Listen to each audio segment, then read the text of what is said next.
Pozdravljeni, sem Marja Milič in gledate MoneyHow, prvi podcast o upravljanju denarja pri nas.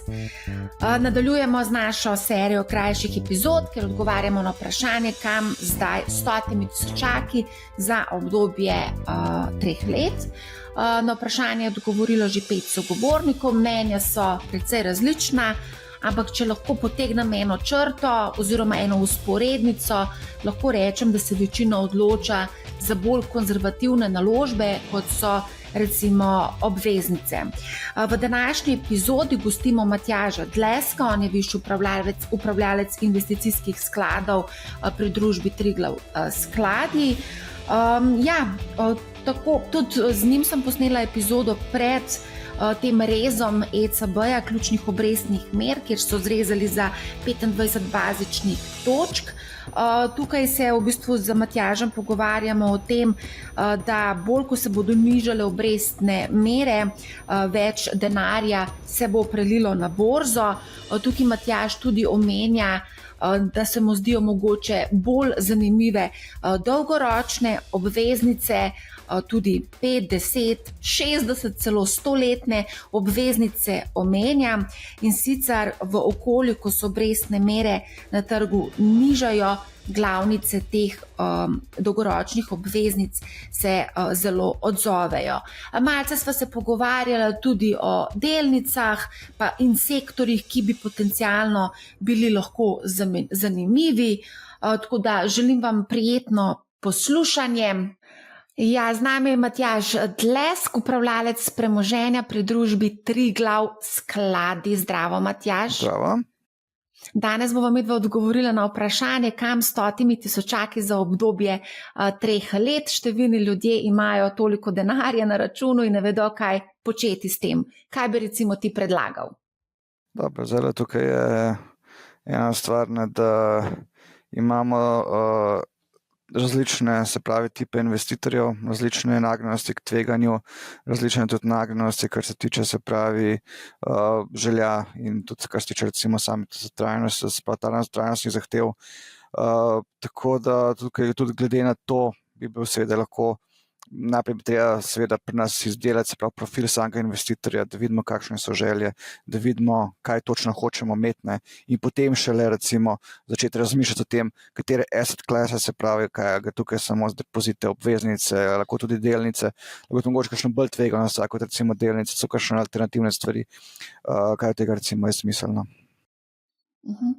Ampak dobro, v redu, jaz sem naredila anketo na LinkedInu, skoraj 800 ljudi je odgovorilo in so recimo rekli, 37% je reklo obveznice in zakladne menice, 29% nepremičnine, 23% plemenite kovine in 11% bančni depozit. Dobro, če gledamo. Kako bi? Dobro, tukaj imamo delnice, recimo tukaj izključne, kar sem ugotovil, ne, se pravi, noben je rekel delnice, ne, če pa tukaj bi se znala seveda kakšne stvari in odvitne. Kar je zdaj, se pravi, osnovna zgodba, ne, je to, kam se bodo ugibale obrestne mere. Ne. Glede to, koliko se bo gibalo obrestne mere, tako bo zanimiv, se pravi, dolžniški trg in tudi seveda, če bodo nižje obrestne mere, potem bo prišlo se pravi tudi večje količine kapitala tudi na delniški trg in s tem seveda bodo tudi vrednote lahko tudi više, ker pač se bo diskontni faktor, če gledamo DCF, ne, se potem seveda znižal. Ne. Tako da z tega vidika, se pravi, za nas recimo ni toliko, vsaj ni vprašanje, se pravi, ali se bodo obrestne mere znižale. Resno dvomim, zelo majhna verjetnost je, da bodo recimo v roku 3 do 5 let, da bodo recimo više, kot so zdaj. No, in da ne smemo tega zanemariti, še vedno ta verjetnost obstaja, ne. Ampak to, kar pa smo skoraj prepričani, oziroma kar je rekel tako zelo velika verjetnost, ne, je pa to seveda, da bodo šle obrestne mere navzdol, ne. In kaj to pomeni, ne? Se pravi, če zdaj imamo recimo zakladne menice, ki se nam zdijo, da so v bistvu kar zelo v redu nek finančni instrument, ker dobimo tam nekje 2,5 do 3%, ali pa celo še kje več, odvisno pač v katerih obveznicah imamo recimo to naloženo. To je zelo, recimo enega do 3 let, recimo kar zelo v redu, recimo donoče, gledamo se pa fixed income. za nadaljše obdobje, oziroma tudi na rok 3 let, ne, je pa treba gledati mogoče, jaz bi res pogledal mogoče malo bolj dolgoročne, se pravi državne obveznice, predvsem tiste, rekel, nad 5 let ali pa celo mogoče 10 let, ne, a pa če smo res v bistvu zelo prepričani, ne, potem gremo tudi recimo, vemo, da so recimo Slovenija izdala recimo 60-letno obveznico, ne imamo recimo do spet 2080, Avstrija ima recimo celo 100-letno obveznico, ne. In če se obrestne mere spremenijo, ne, glavnica teh obveznic zelo močno odreagira, se pravi dosti bolj kot pa recimo kakšnih bolj kratkoročnih, recimo 3 ali pa 5-letnih, ne. In dobro, ni zato da to da zaradi siljem to, da je treba to kupati, ne, ampak se pravi, ne, tukaj definitivno pa neka bolj dolgoročna, se pravi perspektiva, kar se tiče obrestnih mer, so, da ne bi šle navzdol, ne, se pravi, to ne bi bil zdaj nek trend, sicer ne bomo rekli, da je to zelo jutri, lahko bomo celo doživeli kakšno presenečenje pa hladno tuš v kontrasmeri, ne, ampak menim pa, da recimo, če gledamo pri horizont, se pravi 3 do 5 let, bi obrestne mere seveda znale biti nižje, ne. Seveda nižje obrestne mere, kaj to pomeni? Se pravi, da bo donosno, se pravi novo izdanih, se pravi teh komercialnih zapisov oziroma kakšnekoli zakladnih menic bo seveda potem nižja. Kaj se pa tiče obveznic, pa če jih diskontiramo, se pravi z nižjo obrestno mero, se pravi bo glavnica zrasla. Plus to, da bo seveda tiste obresti se bodo še vedno recimo dobivale, ne.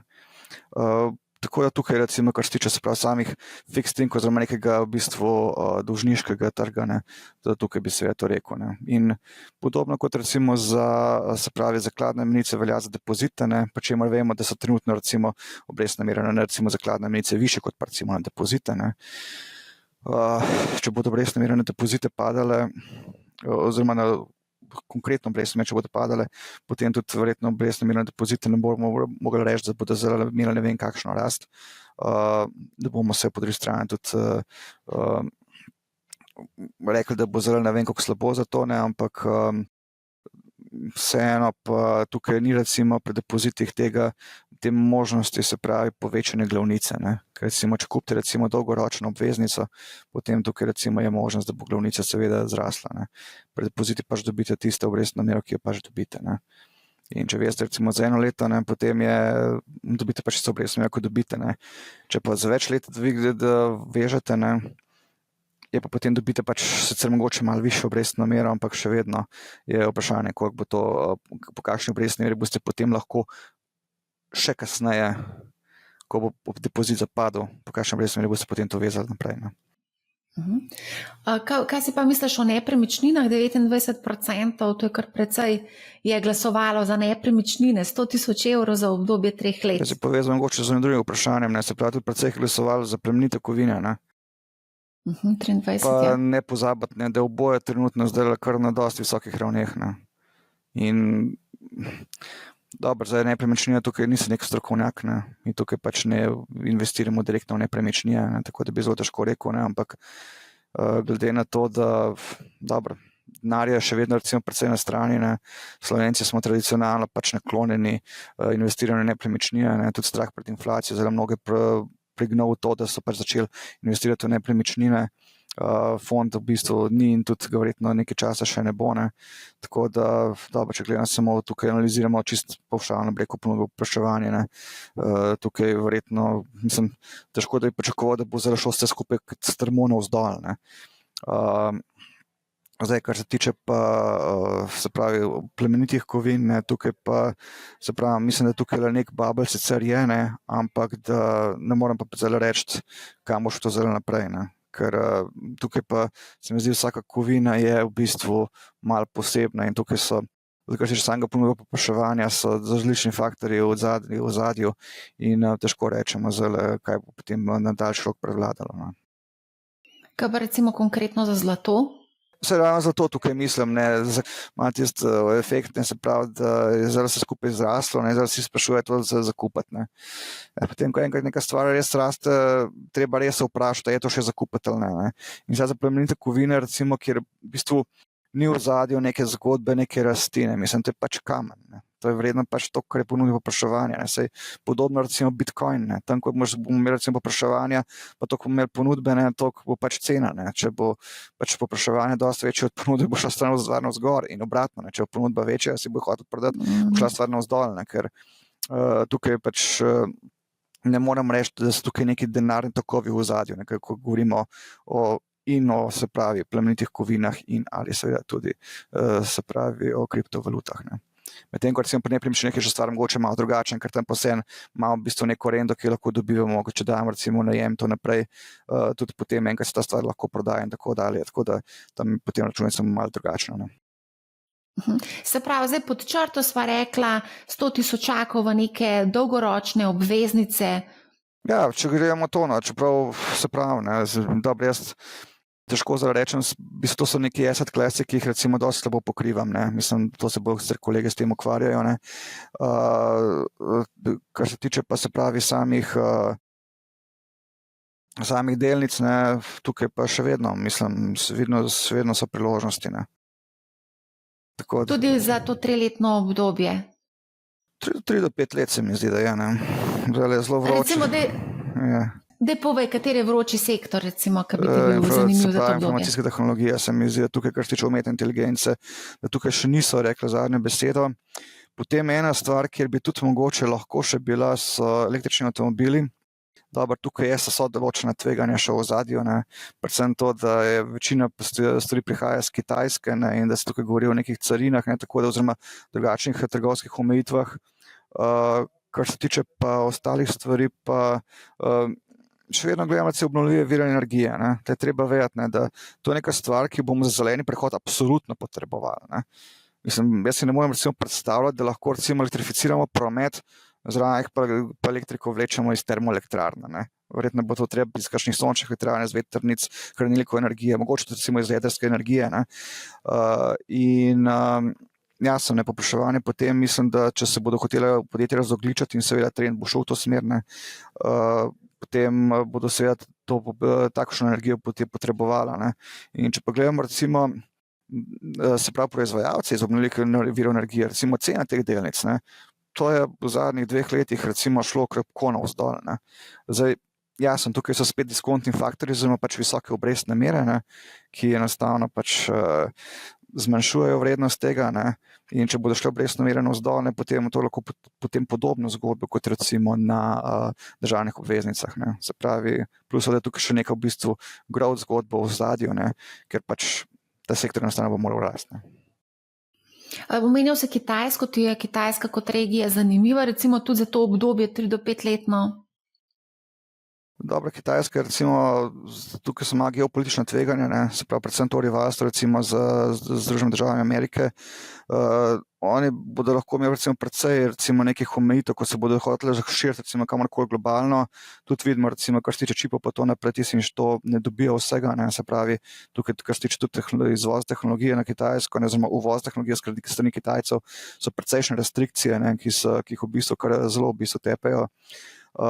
Plus to je seveda pri njih še nepremičninska kriza trenutno, ampak je pa tako, ne, mislim, če gledamo mogoče na malo daljši rok 3 do 5 let, ne, pa če smo malo oportunisti, ne, da se bo te stvari rešile, ne, čeprav to treba vedeti, ne, mislim, njihova nepremičninska kriza je zelo globoka, to se kuhalo vsaj desetletje in to se ne bo rešilo čez noč ali po parih mesecih, pa tudi ne z enim ukrepom. Verjetno bo treba kar niz nekih ukrepov, niz nekih politik bo treba verjetno prilagoditi, da se bo to dejansko rešilo in tako da tukaj, če gledamo na rok 3 do 5 let, mogoče tukaj je neka stvar, da bodo splavali neko zeleno vajo in da se bo potem to rešilo naprej, ne. Tako da Kitajska bi lahko bila zanimiva, mi smo še vedno investirali na Kitajsko, je pa res, da saj gledamo trenutno situacijo, mogoče nismo tako zelo izpostavljeni, ne. Bolj smo še tukaj tehnologijo, se pravi, za nas zanima predvsem umetna inteligenca, vse, kar je v bistvu, kar se tiče tudi hardvera, softvera in tako naprej, kar je s tem povezano, ker tukaj vidimo, da bi lahko bila v bistvu nekaj tudi velika zgodba v to še v zadnjem, ne. Zanimivo. Najlepša hvala, Matjaž, za ta vklop. Ni za kaj. Hvala tebi. Tako, prišli smo do konca te naše krajše epizode, te serije krajših epizod. ki smo jo pripravili. Odgovarjali smo na vprašanja, kam zdaj s 100 tisočaki za obdobje 3 let. Veliko vprašanj poslušalcev, gledalcev sem dobila na to temo. Prihajajo zdaj neka nova vprašanja. Če vam je bila ta serija krajših epizod zanimiva, dajte mi prosim pisati ali na Discord, lahko tudi na YouTubu, mogoče preko katerega koli drugega družbenega omrežja, na TikToku, Instagramu, lahko mi pišete tudi na LinkedInu. Če imate kakršnokoli vprašanje, kakršenkoli v bistvu izziv, finančni problem, dajte mi pisati na marja@money-how.si, pa bomo probali odgovoriti na vprašanje z našimi sogovorniki, tako da bomo zbrali različna mnenja, da si boste potem lažje mogoče ustvarili neko svojo sliko. Toliko za enkrat od mene. Poslušajte Money How, ne bo vam žal in lep pozdrav!